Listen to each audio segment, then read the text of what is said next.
so important when you're thinking about how to create a meaningful life or a great life to think about that from the perspective of what you individually and personally care about without the influences of everyone else defining what that may mean for you. Someone else who moved me so much and is very cause-driven is my Angelou. Now you might not see an instant segue from a CEO to a poet, but there's more to this than meets the eye. My Angelou is basically, in many respects, for her life and her set of passions, done it all. And the day I arrived, it was at the height of the fall color. Now you know exactly the kind of day that I'm talking about. Deepest, darkest blue sky. And those gold leaves shimmered like gold foil in the sunlight. And I could stand there on her doorstep forever because I could smell cookies and coffee and comfort food.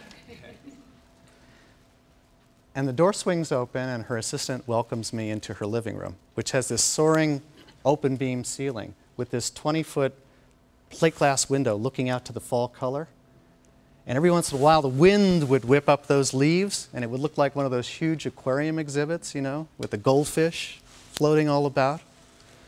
And suddenly there was this hand on my shoulder. I turn around and I look up. She's 6 foot plus. I'm just barely 5'8". And I'm looking up at this tall, gorgeous Amazon in a black flowing gown. And she was wearing this African jewelry that sounded like wind chimes when she moved. And she had this deep, melodious voice. I swear if I'd left all my recording equipment on the front doorstep, would have got every word in the living room. Beautiful voice. And I sat down like I felt I was in church. And she said, "Mark, I just can't believe that people go to offices day in and day out, disconnected from their senses." She says, "God should just strike you down for not feeling all of your senses." She says, "Work is like anything else. It should be a sensual experience. You've got to think about it like a lover. Caress it.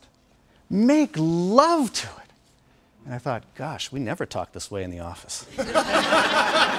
Wow.